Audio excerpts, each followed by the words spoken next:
Right, this is my final team. My final team of the season against Southampton. Tomorrow, we have an opportunity to confirm Europa League football. Who would have thought that at the beginning of the season? And as I said in my last video, certainly not me. I've rewatched the Southampton game. Funnily enough, it was on Amazon Prime, so I thought I'd give it a little watch. We had a lot of injuries. We had a lot of players rested. It was tough for us. It was a decent defensive performance. Southampton showed a lot of intensity, high pressure for those first 20 minutes that West Ham struggled to deal with. We got away with one, but second half, you bring on Mikel Antonio, you bring on Said Benrahma and Jarrod Bowen, and we look a completely different side.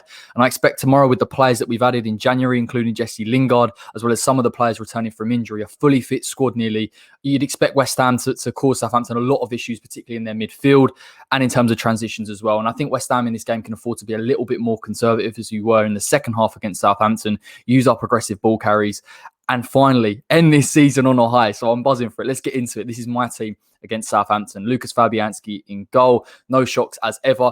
My only concern would be that Vestergaard is playing for Southampton at the moment, and he's a massive threat from those set pieces. And I wonder, as a lot of teams previously, including Newcastle and Everton, have done their homework on Lucas Fabianski, that they may try and push him a little bit further towards him, overload the box, and cause West Ham a few issues, which we know can happen with our zonal marking system. But the back four will be something like this: Vladimir Soufal, Craig Dawson, Angelo Ogbonna, and Aaron Creswell. Now, Creswell was caused a fair few issues by Theo Walcott last time out, and it could have been the way that West Ham wanted to play in terms of pressing and trying to create turnovers in our own half. It didn't work. Southampton were able to use the switch pass on a number of occasions to get in behind him, and also Theo Walcott was dropping just in front of him to pull him out of position, so it was an absolute nightmare, and that is why a certain man has to start on the left-hand side to help Aaron out, and that's why I would say in this game I would like our fullbacks to be a little bit more conservative. It doesn't mean that West Ham necessarily have to be negative and not try and keep possession. I think we can use our transitional play, which we've been so effective at throughout the season, and we have improved, particularly with the addition of Jesse Lingard in this game,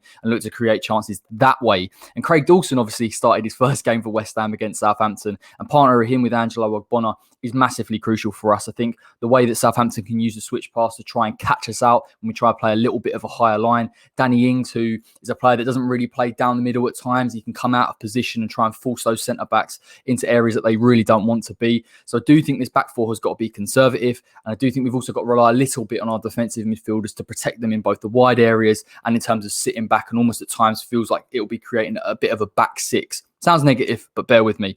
Declan Rice and Thomas Souček as the holding midfield players. Needless to say, I thought Declan in the last game against Southampton was absolutely superb. I thought his passing choices were magnificent in terms of trying to exploit that high press from Southampton and their midfield, pushing really high with the likes of James Ward-Prowse. Possibly Diallo will be playing in that centre midfield position. Declan Rice, for me, is the man that's going to play through those lines and get it to our attacking midfield players. I thought Thomas Souček actually had a relatively good game as well, getting him beyond, trying to create another run alongside Sebastian Haller, which was a little bit more difficult than I'm sure he planned for, but also in terms of covering those wide areas and protecting our fullbacks, and I expect them to do it in this game. I don't think we need to push these two players too high. I know they can do it. I know Thomas Souček is fantastic when he gets in the box, but I just feel with our attacking midfield four, we can afford to be conservative. We can afford to nullify Southampton and the chances that they will look to create, and we can also hurt them and particularly try and open up their back four a little bit, given the fact that they'll push their fullbacks really, really high. Now, the attacking midfielders, I've gone for these players. There's one player in here, and it is Jesse Lingard, that I would have liked to have given a rest. I do think fatigue has played a massive part in his dip in form. Again, he's played every single game for West Ham other than Manchester United since he's come into the club. And whilst the quality is still there in the final third, I just feel that this game, with the type of transitions and the energy that we'll need, doesn't really suit him. And he's played a lot of games, particularly in the past week or so. So I would have looked to have given him a rest, but just with who I want to play on those wide attacking midfield areas, I think he has to play in that 10 role. So without further ado, Pablo Fornals on the left-hand side, Jesse Lingard at number 10, and Said Benrahma on the right-hand side. Pablo picks himself. I know I dropped him the other week against Everton, and it was really because I wanted a transitional player that could carry the ball. But to be honest, his performances this season have improved. Him on the ball and his composure has improved every single time I've seen him. He's never lost that energy and that press that he can offer. And I do trust him. And he does need to protect Aaron Creswell in this game. And Creswell was a player, like I said earlier, that can be vulnerable with the way that Southampton are going to play. Second half against Southampton in the return fixture, I did think that Pablo Fornals helped Creswell out a fair bit and was able to get forward and use his energy to influence things in the final third. So for me, a no-brainer. He has to play down that left-hand side. And I know normally when West Ham have more of the ball and we're pushing a little bit higher, that the front three or the attacking midfield three are interchangeable. But I feel in this game there'll be a little bit more rigidity in terms of where that they set up and how they'll carry the ball in those wide areas. Now, I've spoken about Jesse Lingard. Again, fatigue has played a part, so I'll skirt over it and we'll go straight to Said Benrahma. I thought Said Benrahma looked really good against West Brom. I think the shot that he showed from outside the box, testing the keeper, I think carrying the ball and making the right choice is such a simplistic action to have, particularly in a Premier League game, and it doesn't always affect things, but it's exactly what you want when West Ham are trying to counter.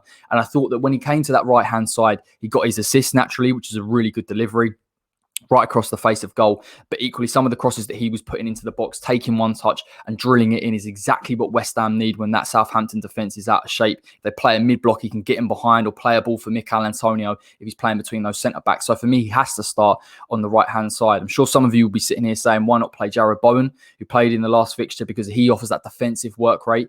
But I feel that the way that West Ham adapted in that second half against Southampton showed you that we can use our defensive midfielders to cover those areas, and it will free up Said Benrahma, who did inject a little bit of energy last time out against Southampton. So those are the attacking midfield players for me. And then Mikel Antonio, of course, our only striker he has to play. There is no, don't try and underestimate this statement.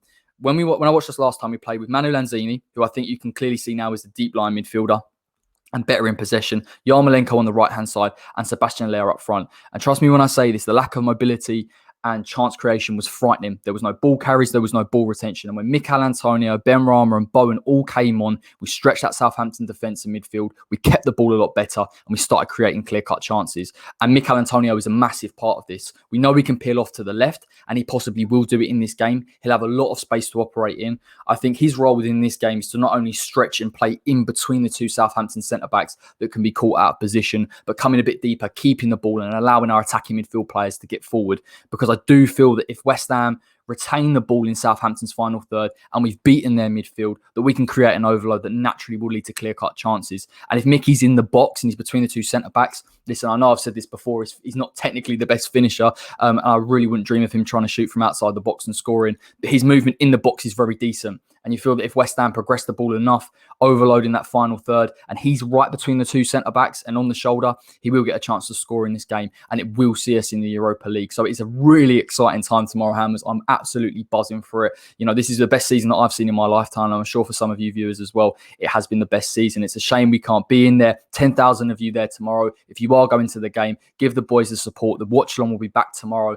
It will probably be 3:30. We'll try and do a little bit of a lead up to it. It is a huge, huge moment, and everything is crossed that West Ham can pull this off. There'll be a match reaction as well with me and Dan afterwards. We'll be breaking the bones of this and the season and the fact that we could be playing European football. I'm looking forward to it. See you later, guys. Take care. Come on, you Irons.